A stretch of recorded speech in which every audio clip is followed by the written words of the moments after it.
Hola gente, ¿cómo andan? ¿Todo bien? Bueno, volvemos a encontrarnos, esta vez para hablar de democracia, nuevamente para hablar de democracia, pero en esta oportunidad de un texto específico, de un texto de Roberto Bobbio, El futuro de la democracia, en el cual nosotros estamos presentando los dos primeros capítulos. El primer capítulo que habla precisamente, una suerte de introducción, que habla sobre el futuro de la democracia, o sea, el título del capítulo es el mismo del título del libro, y el segundo capítulo que ya hace más referencia a democracia representativa o indirecta y democracia directa, y ya empieza a desgranar un poquito el objetivo que él se propone al escribir este libro. Libro que lo escribió a mediados de los años 80, más de 30 años.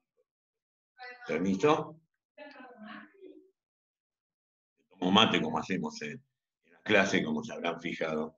Cambié de decorado, me cambiaron de lugar, me rajaron de mi estudio. Pero bueno, no interesa, viene bien igual para poder estar en contacto y poder mostrarle un poquito de la obra de Bobbio, ¿no? En este trabajo. Bobbio es uno de los principales politólogos que hubo en el siglo XX, vamos a dejar la pregunta por ahí, uno de los principales politólogos del siglo XX, en italiano, y uno de los que escribió nuestro libro guía, ¿no? El Diccionario Consultor Político, junto con Pascuino y Matías. ¿No? Ahora vamos a compartir un power que le hice, como les había prometido que le hice sobre el texto. Acá vamos a compartirlos, así empezamos a trabajar con el mismo y esperemos, vamos a ver que empiece muy bien. Como verán, acá, bueno, empezamos con definición mínima de la democracia.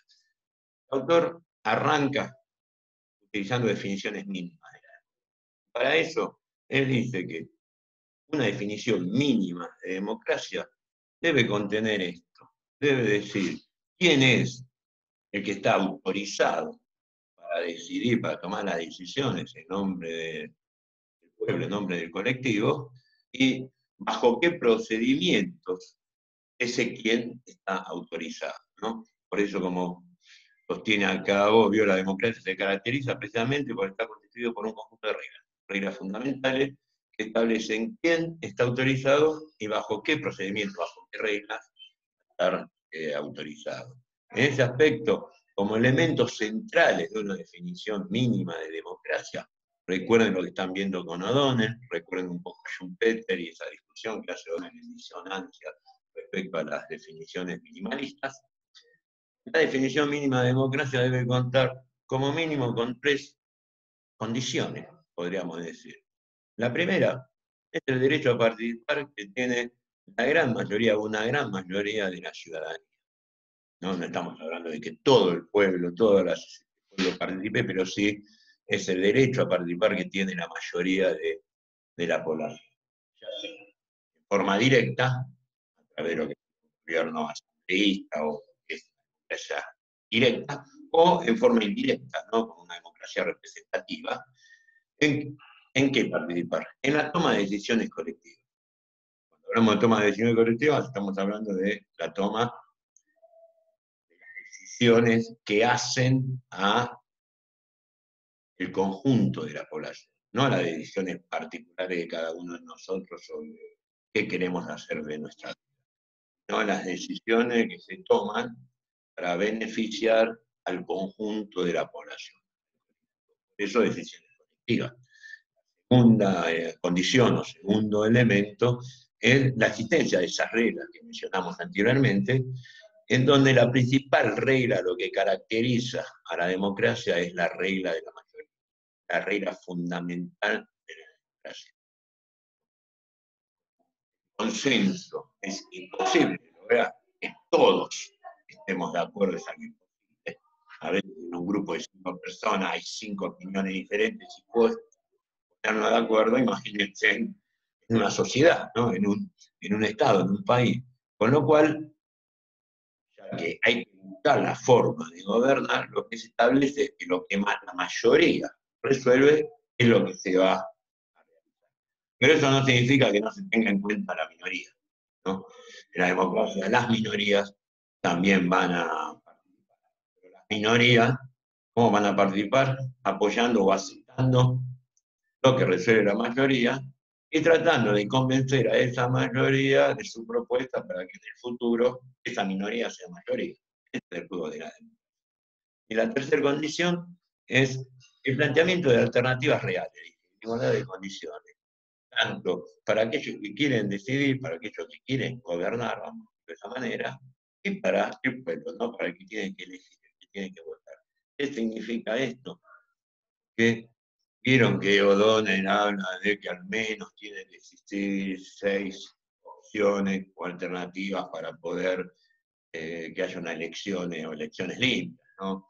La alternativa A, la alternativa B, el voto en blanco, no votar, voto aleatorio, etcétera, etcétera. Voto en mono. Bueno, esto hace referencia a las alternativas, que dice que no haya solamente A, B, C, D, todas las fuerzas políticas, organizaciones políticas, lógicas, puedan presentarse a las elecciones en igualdad de condiciones, tengan la misma posibilidad de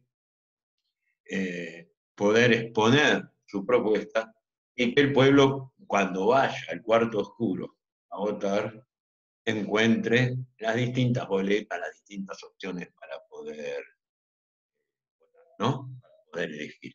Esto hace referencia con la... Y bueno, el texto de Bobbio en este primer capítulo va a hablar de cuál es la democracia que idearon los modernos, cuál es la democracia ideada por los Rousseau, por ejemplo, ¿no? En el siglo XVIII. No estamos hablando de la democracia de los antiguos, sino de la democracia de los modernos. ¿Cuál fue esa democracia ideada? ¿Qué pasó con la democracia en la realidad? Precisamente, Bobbio nos dice que la evolución histórica política, que él llama la cruda realidad, llevó a que la democracia de los modernos se viera transformada, ¿no?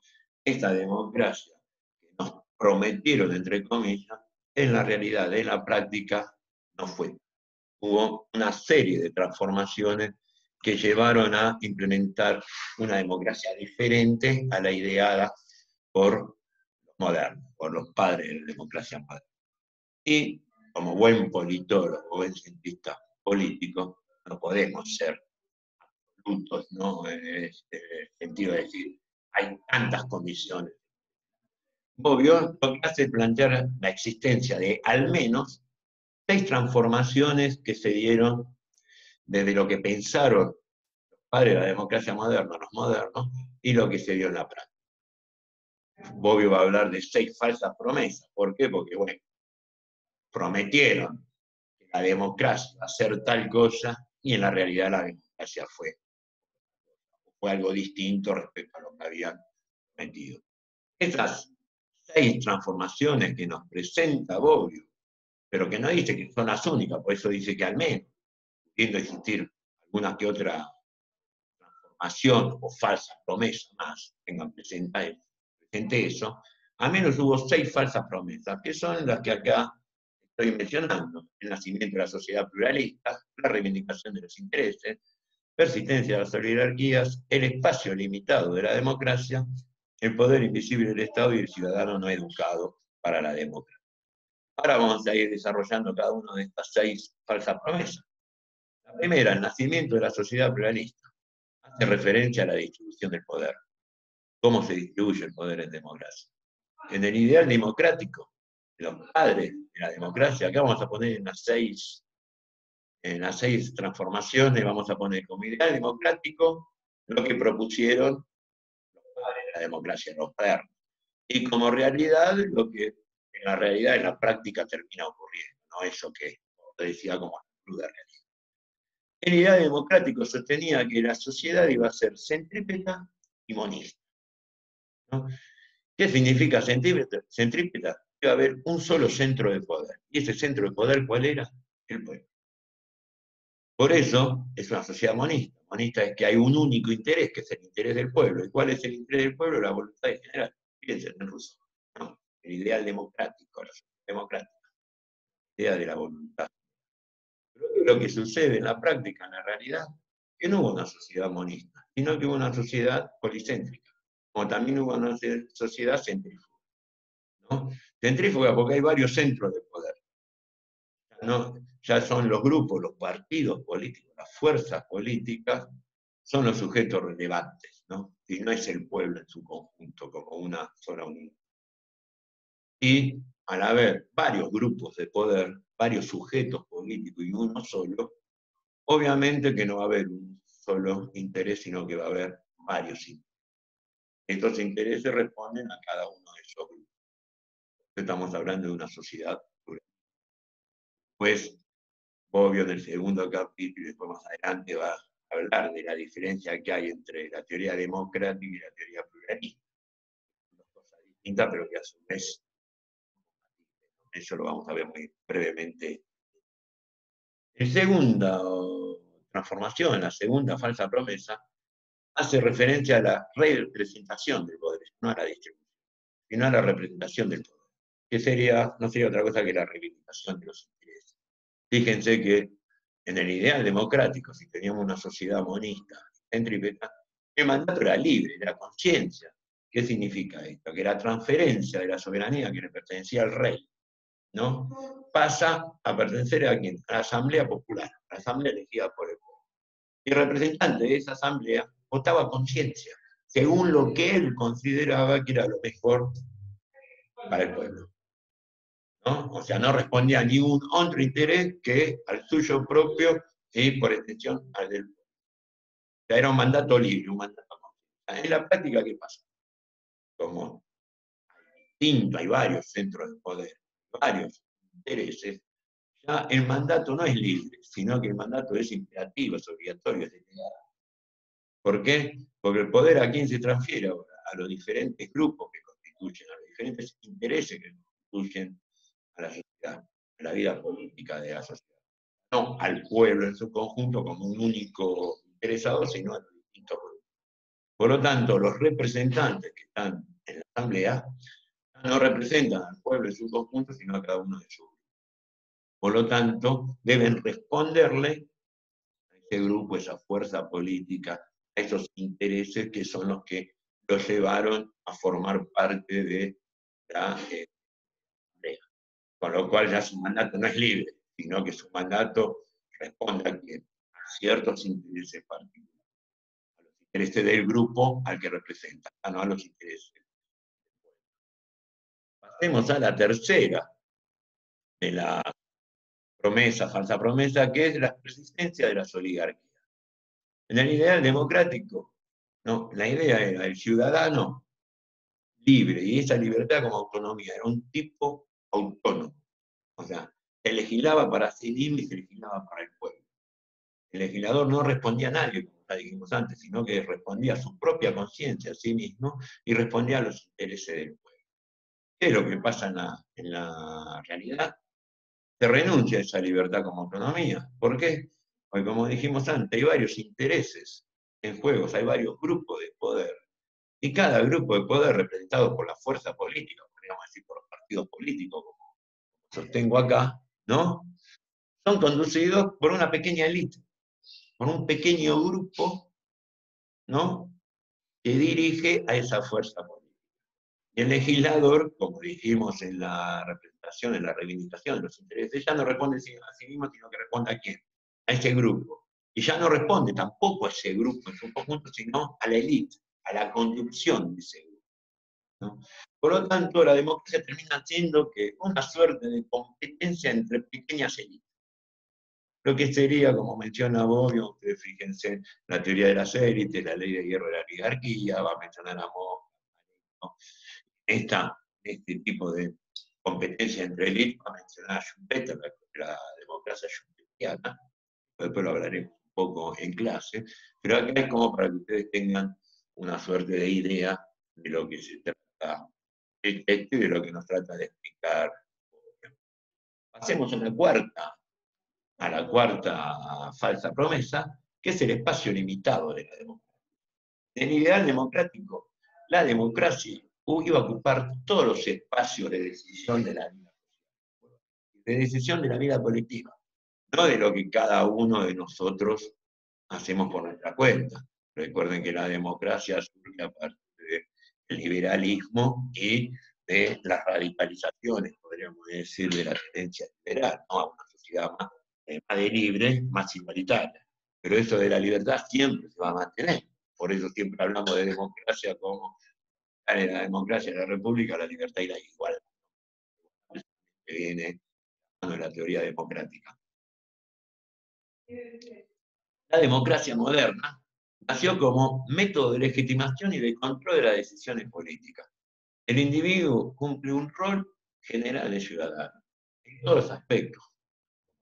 Incluso aunque tome decisiones individuales, lo hace pensando en función de la sociedad. Esa es la idea central. En cambio, en la realidad, la democracia no logra derrotar ni el poder o oligarquía, como vimos esa competencia de élite, ¿no? Esa ley de hierro de la oligarquía, y tampoco logra ocupar todos los espacios de la vida social, todos los espacios en la toma de decisiones colectivas. ¿Por qué? Fíjense lo que dice acá. Los dos grandes bloques del poder y fundamentales para el Estado de la sociedad moderna, como son la empresa capitalista y la burocracia estatal, el aparato administrativo, el Estado, que concentra el monopolio de la violencia, ¿no? El Estado moderno, y la empresa capitalista, los dos pilares, ¿no? No son afectados por el proceso de democracia, no son afectados democráticamente. ¿Por qué? Porque como señalo acá, por su propia característica. ¿Qué significa? Tanto la empresa capitalista como el aparato administrativo del Estado son organizaciones escalares, jerárquicas, piramidales, ¿no? Donde no hay un plano de igualdad. En la empresa, el dueño de la empresa no discute en qué va a invertir, qué va a producir, etcétera, etcétera, con los obreros. Toma las decisiones, ¿eh? Y si es una sociedad anónima, el conjunto de los socios terminan tomando la dirección sobre el rumbo que va a tener la empresa. De ahí ustedes pueden ver los distintos, las gerencias, etc. Hasta llegar al empleado básico. Con lo cual, ahí no hay una democracia. El empleado cumple las órdenes emanadas de arriba. En el Estado mismo. Ustedes ven el organigrama, la organización del aparato administrativo del Estado. Jefe de la administración pública, ¿quién es el presidente nacional? El presidente de la nación. Pero vamos a tener los jefes de gabinete, los distintos ministerios, en cada ministerio la subdivisión entre secretarías, subsecretarías, direcciones, etcétera, etcétera, etcétera, hasta llegar al último, ¿no? Funcionario, que sería el que tiene relación directa con nosotros cuando vamos a hacer algún trámite, ¿no? De la ventanilla. El famoso personaje de Gasalla, por ejemplo, de la empleada pública, ¿no? Esos tipos de organizaciones precisamente no son democráticas por su propia esencia. La democracia no ocupa todos los espacios de la toma de decisiones como nos lo planteaban los padres de la democracia moderna. Vamos ahora a la quinta transformación o falsa promesa. En el ideal democrático se hablaba que el Estado, el Estado mismo, el gobierno iba a ser visible para todos. Esto que significaba que todos íbamos a saber cómo se gobernaba. Todos íbamos a conocer las distintas decisiones que tomara el gobierno. El poder no iba a tener ninguna máscara, no iba a estar oculto. Iba a haber una publicidad de todos, absolutamente todos los actos públicos. Todos los ciudadanos tenían acceso, realmente la democracia, el pueblo, tenían acceso a todas las decisiones de gobierno. ¿Qué es lo que sucede en la realidad? El Estado visible e invisible, el doble Estado, la doble cara del gobierno. Haciendo juego con Nietzsche, con los griegos, Platón, etc. Bobbio nos va a hablar de la teatro, ¿no? Porque no la tragedia y la comedia, las dos caras del Estado, ¿no? El ciudadano no tiene acceso a toda la información pública, ¿no? Hay muchísimas cosas, dicen, asunto del Estado que nosotros como ciudadanos, que somos los que ponemos a los del gobierno, no tenemos acceso, porque es algo, cuestión de Estado. Se olvidan la cuestión de Estado que todos. Y a su vez, pone que la mafia no fue eliminada. La mafia en el sentido que son estos resortes invisibles del poder, lo que se mueve por atrás de lo que es la popular, ¿no? Y la última transformación que nos menciona Bobbio es que el ciudadano no fue educado democráticamente como se pensaba. En el ideal democrático el ciudadano iba a ser un tipo preocupado e interesado en las cuestiones públicas, en las cosas públicas, ¿no?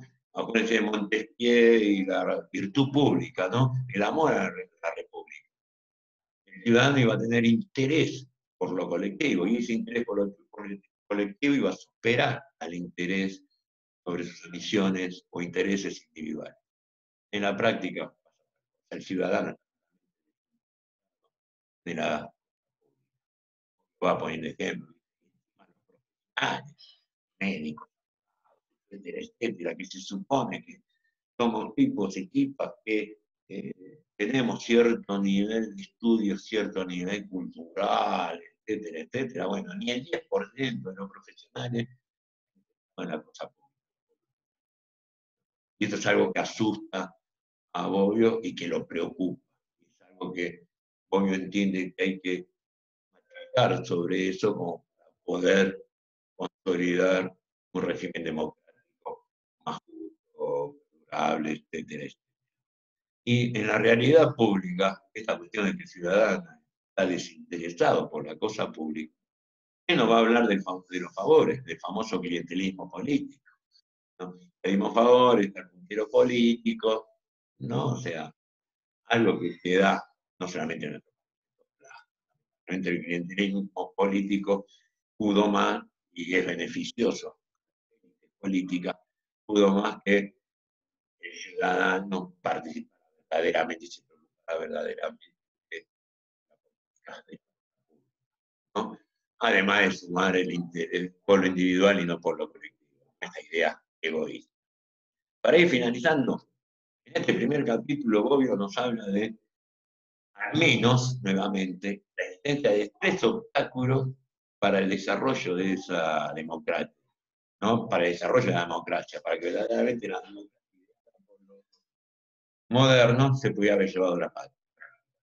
Y los tres obstáculos los va a sintetizar de esta manera.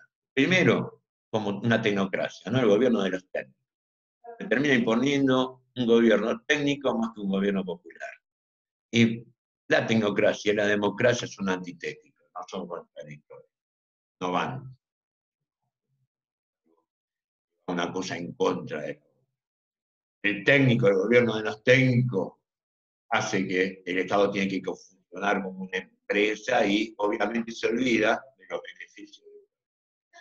Tienen que dar bien las cuentas, vamos a decirlo de esa manera, ¿no? Eso no va precisamente con la democracia. La democracia no tiene que dar bien. En una democracia lo que tiene que dar bien es, ¿no? Algo muy sencillo, tan complicado como es. El otro obstáculo sería el aumento del aparato burocrático del Estado. Ya lo dije antes, la administración pública, como es una organización jerárquica, piramidal, toma en cuenta lo que es algo democrático, algo de lo igualitario, porque cada vez es más jerárquico, es más de arriba hacia abajo. El tema de la transmisión del poder, la toma de decisiones, y no de abajo. Y el último es el escaso rendimiento de la democracia. En eso, ¿por qué hay un escaso rendimiento de la democracia? Porque la democracia se caracteriza por la facilidad de demanda. Todo el mundo pide, estamos en democracia, entonces tenemos el derecho a peticionar a las autoridades. Ahora bien, pedimos tanto que el Estado, ya estatal, esto que estamos viendo con Silvio, ¿no? No llega a dar una respuesta satisfactoria. O sea, hay facilidad de demanda, no va a decir Bobbio, pero la respuesta es muy difícil, ¿no? La capacidad estatal no da para poder satisfacer toda esta demanda. En cambio, en una autocracia, en un gobierno autoritario, en una dictadura, por ejemplo, la demanda es muy difícil. Nosotros tenemos miedo, no salimos, llegamos a salir a peticionar, corremos riesgo de ir presto, de que nos maten, de que nos hagan desaparecer, como pasó lamentablemente, la última dictadura militar argentina. Por lo tanto, no hay demanda prácticamente. Entonces, la capacidad del Estado para responder responder a poquísima demanda es fácil. Entonces uno, hablando en porcentaje, obviamente un gobierno autoritario tiene más rendimiento en cuanto a su capacidad de responder, de dar respuesta, que una democracia. Pero eso tiene que ver con la cantidad de demandas, con las demandas sociales. Y por último, acá hago solamente un recorrido sobre el segundo capítulo, el de democracia representativa y democracia directa, en donde yo menciono las primeras cuestiones que trata al comienzo del artículo, del capítulo obvio, ¿no? En donde sostiene que ya hacia finales de la década, de la década del 80, finales del siglo pasado, hay una petición de mayor democracia, una demanda de que la democracia representativa sea acompañada por mecanismos de democracia directa, lo que surge como democracia semidirecta, o sustituida directamente por la democracia directa. Eso es imposible. Fijan en el videito que yo armé de democracia directa e indirecta de este sobre esta temática, van a poder entender un poquito, ¿no? Pero así todo, Bobbio dice que no es insensata esta demanda, ¿no? Que se puede hacer, por eso precisamente los mecanismos de participación directa en la toma de decisiones del pueblo, lo que sería la semidemocracia. Hay que precisar los términos, cómo se pueden implementar esos mecanismos, ¿no? Y acá algo muy interesante que dice Bobbio, que él tiene que hacer, pero no él como Bobbio, sino él como politólogo o como teórico político. Que dice que la tarea del teórico político, del crítico político, la tarea, ¿no?, es transformar una solución en realidad. ¿Qué significa esto? Nosotros tiramos teoría, decimos, sí, tal cosa tiene que ser así. Pero después no podemos, no sabemos, no tenemos, o no usamos herramientas adecuadamente. Precisamente, obvio lo que sostiene que la tarea central es plantear soluciones, pero que esas soluciones que planteemos las podamos llevar verdaderamente. De eso se trata nuestra función, eso es lo que trata de hacer Bobbio en este texto, en los próximos capítulos, que es el futuro de la democracia. Algo que a mediados de la década del 80 ya se veía venir. Eso que todavía no había caído el muro de Berlín, pero ya se veía venir esta cuestión y cómo la democracia se iba a imponer a nivel global, ¿no? Y a lo último más, va mencionando lo que yo hablé de la democracia pluralista, ¿no? Teoría democrática y teoría pluralista son dos propuestas diferentes pero compatibles. Precisamente, si bien fue una falsa promesa la democracia monista y se transformó en una democracia pluralista, con dos teorías distintas, cómo surge la democrática y cómo surge la teoría pluralista, bueno, hay que compatibilizarla y ver cómo esa democracia pluralista tiene que ser beneficiosa y no ser tomada como una transformación negativa.